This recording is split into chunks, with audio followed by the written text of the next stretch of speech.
Okay, great. So I thought I would try to explain this more simply. Um, so, sorry. What I'm talking about right now is story. Everybody talks about telling stories and the importance of storytelling, and I've been researching it the last 2 years, and I found that story has to have a very specific shape in order to engage the brain in a way that the brain can become interested, excited, and be able to comprehend and remember the information given. And so story structure isn't just interesting for genre and for people who want to make best-selling novels, but it's also interesting to anybody who wants their message to get across intact. So what people do when they tell stories, and this is what little kids do, is it's sort of like fact, fact, fact, fact, fact, fact, fact, fact, fact, fact, fact. You know, I saw an elephant that day, and he met a mouse. And then they built a house, and they became friends, and they went to school. And this is moderately interesting. I mean, elephants going to school, you don't see it all the time. But it's not super, super interesting. And then people start to realize that you need maybe a little bit more. If you're lucky and your writing program, somebody might talk a little bit about exposition, and you'll see sort of a curve like this, where you have some characters, and they want something, right? And they're in some sort of situation. Maybe they live in some little ramshackle thing, and you'll hear about the inciting incident.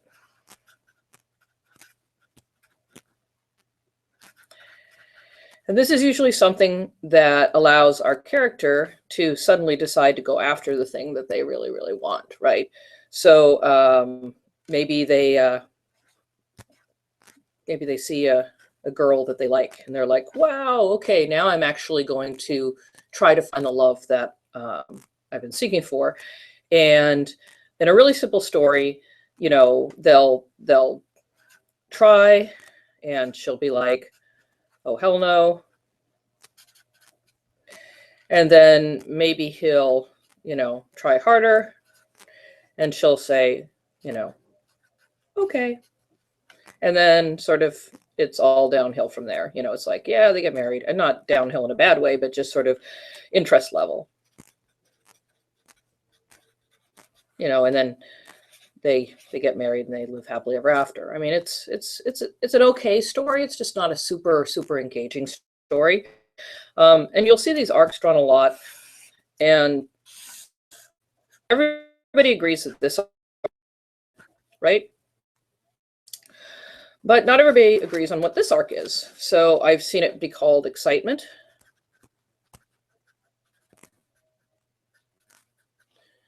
But it might also be considered engagement. And I think that's a better way to think about it. How much intensity of engagement are we getting as our story goes along with our end users? So what I found from studying actually genre writing is that the best story doesn't look quite like that, but actually looks a little like this, like a little bit of exposition, just enough to get you going. And then it kind of does this. Whoa.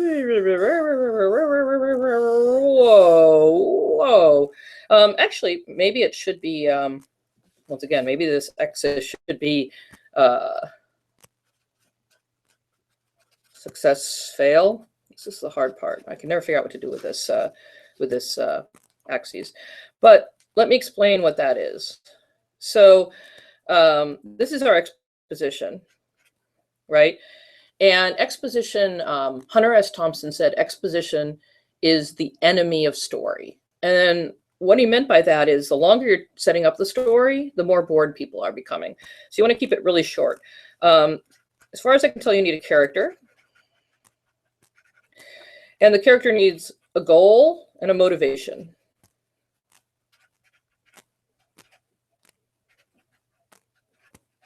So what's the difference between these two? Actually, let me make a character card. Might be a little easier.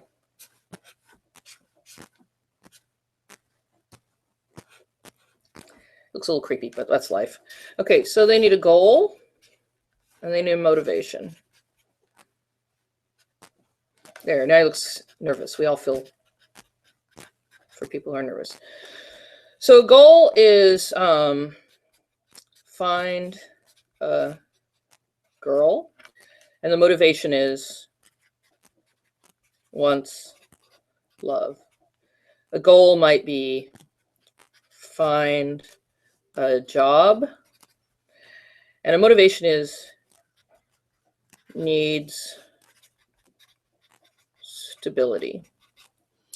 Another motivation for find a job could be seeks meaning.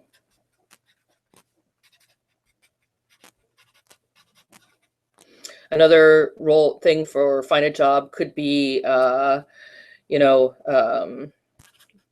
maybe they seek, what is it called? Validation. Maybe he doesn't feel like he's a man without a job, Motivation is interesting because you can have just one goal, but it could have 3 different motivations, right? It can have many, many different motivations. And the more this motivation matches the audience's motivation, the more likely we're going to get engagement. Which is interesting, right? So you want the motivation to be something that your audience either feels or understands. And so it's worth taking a few moments to make sure you've got that right. So going back to my completely insane drawing, once you've set up a little bit of character with goal and motivation, is the other piece of this puzzle, and it shouldn't take too long to set up. And premise is setting. That's where, and situation.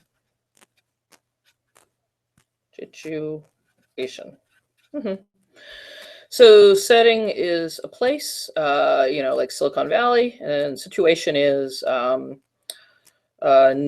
new designer, first year. So maybe they're looking for a job. And this is about all you need to start to get interesting engagement. And then what you want is you want to start then moving into try-fail cycles. And I am such a fan of try-fail cycles. This section's classically called rising action. But I find that people are very engaged in a story when the character can't get what they want. We really need conflict to make things work. So what is that struggle in finding a job? They make a portfolio, yay, but the portfolio's giving them the wrong kind of jobs, boo.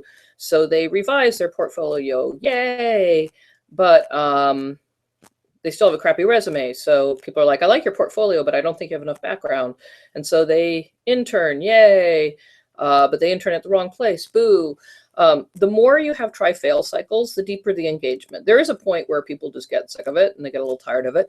But the mistake that I had talked about earlier, where here, the rising action is kind of like meh, oh, she said no, and then she changes her mind. There's just not a lot of engagement there. It's not an interesting story. So the longer the struggle goes on, the more interesting it's going to be. And then to really make the emotion crazy good, you want to have the, sometimes it's called a black moment. And it's also called the crisis. So these are 2 different things, but it's all talking about, man, things have gotten as bad as they possibly could. Like this poor person is trying to get a job, and now they're out of rent. They're a month late on the rent, and they're actually facing being kicked out. And they're believing they never are going to get the job they want. So they're just going to have to take some really crappy job working for a company they don't like very much, maybe, or not enough money. So this is like despair. And then they think of something. They suddenly remember they should use their network. And so they write everybody they ever know, or they go on LinkedIn or something. And they're like, what's interesting is we like stories in which the hero saves themselves. And this is called the climax.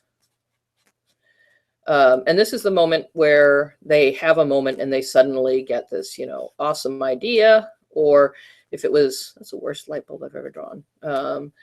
Or they have an insight, or maybe through the strength of their sword, they are able to beat someone. I am no man, maybe some good moment like that.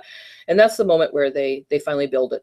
And a classic try-fail is in Princess Bride. Inigo Montoya, he like meets the man in black, and he says, how many fingers have you got? And he doesn't, he only has 5 fingers, so he's not the 6-figure man. And he looks for him again, and he doesn't find them. And then he finds them, but the 6-finger man runs away. I don't know if I love that scene. It's like, I'm going to kill you now. No, I'm running away. And then he catches him. And then the 6-fingered man actually runs him through. And it looks like Inigo's going to die. That's his black moment. But then through a sheer act of will, you killed my father, prepare to die, he wins. And then after that, we sort of vaguely lose interest and things get tidied up. This is falling action. Falling action. And this is the tidying up area. And I find there's a little piece of the hero's journey that I think is important, which is return home changed. Now, what's interesting is if you're telling stories about products, like you've been trying to get out that stubborn stain and you've tried everything, this climax can actually be taken over by a product. And then finally, this product saves you from a life of shame of stained clothing, I guess. And the product can be the hero. And even though it's slightly less satisfying than having a hero solve their own problem, and arguably you could say this hero is this lovely stay-at-home dad who finally found the product that fixed his children's dirty clothes problem so that he's no longer ashamed to be seen on the playground. You know, that can be an interesting way of getting people engaged in a product. So if you're using this model to do explainers, little videos selling your product, you can have a little bit of the struggle, and then the product, the discovery of the character, finding the product can also be very emotionally engaging. And like I said, this axis is always a pain in the rear end, but the reality is this struggle is really kind of a critical one. Arguably engagement keeps going up. In fact, I could draw this black moment going, you know, through the roof, because you get super engaged here. It's almost heartbreaking. And then as soon as the hero is going to get his way out, it's like, okay, I'll stick around and let you tidy it up for me. So what's interesting, if I was going to draw this in a little bit of a simpler way, I often draw it like this, a wave, because I feel like engagement goes up and that sort of collapses like a wave. You can put different plots on this, you know. So what's interesting is there's a bunch of master plots, and people have all these different master plots they like to talk about. One from Give Your Speech, Change the World, which talks about making engaging presentations.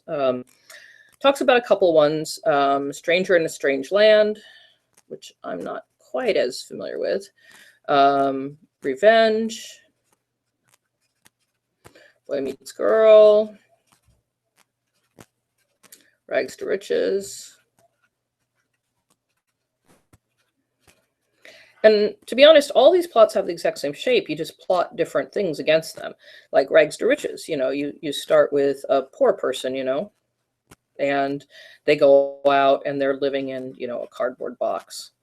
And try to get a job, but then they lose the job, and then they find a better job, but that has a jerk, but then they realize the jerk is just a regular guy, and then maybe they fall in love, but then he wants, oops, that shouldn't be a dad, down, fall in love, yay. But then she realizes he doesn't take her seriously anymore, so she's starting to feel really depressed. But then she gets a big promotion, and, you know, I'm starting to do Boy Meets Girl on top of Rags to Riches, but then she gets a big promotion and she has her own money. And then, you know, the question becomes, what is she going to do with that? And it falls down of interest. I wish I hadn't mixed up the two stories. She has her own money. He loves her anyway. And then they get married. and she pays for the wedding with her money, and he's still secure as a man. I'm okay with that. So, you can run any of these plots along here. Revenge, something happens that's horrible to her, done by somebody. She tries to find him. I mean, the Inigo Montoya story is completely a revenge story. Boy Meets Girl, I just mix them up. Stranger in a Strange Land, I really can't remember, so I'm going to have to not do that. But, what's interesting is you can run any number of plots against this, trying to start a startup. Try-fail cycles abound. Plots are interesting. The other thing is, there's a bunch of archetypal characters, and they all can go a couple different ways. They can be heroes or they can be villains. So one that's interesting, in a sort of traditionally sort of sexist way, was this idea of the mother, nurturer. She can be a hero, who saves the kids. But she can also be a villain who, smothers kids to stay a mom. Because the kids want to grow up and she doesn't want them to. Or she can, crush people like that cheerleading mom, right? So every single aspect of these classic characters can be heroes or villains, which I think is kind of cool. There's a book called 45 Master Characters. And they list a ton of these, like the recluse, the person who hides away to study and is only interested in the life of the mind, or the mystic, who can be their mentor or a dark wizard. You have the maid slash fool, who is a young man or woman who is sort of naive and takes a lot of risks and gets themselves into trouble all the time. And each one of these also has a goal, a motivation, and a conflict. Their goal is be left alone because the recluse just wants to learn. And then the conflict is going to be the thing that gets the story going. So, world needs them. World needs their knowledge.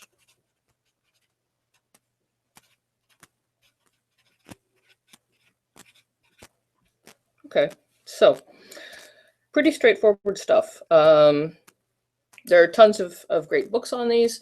I'm a big fan of, sorry about that, Jack.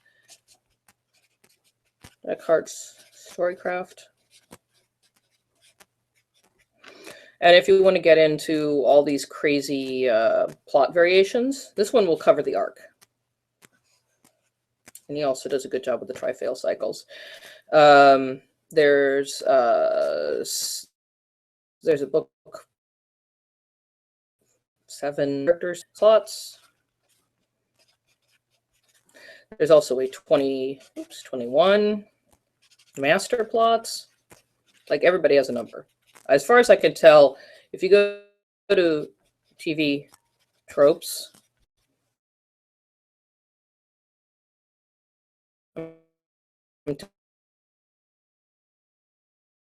plots.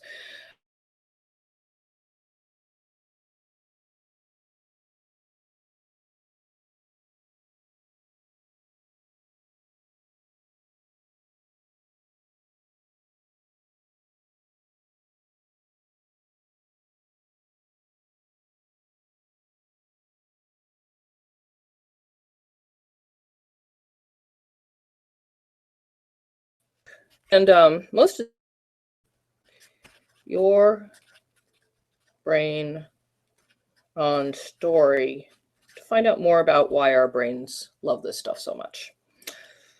Okay, just a quick 1, 2, 3. Thanks, folks. Bye.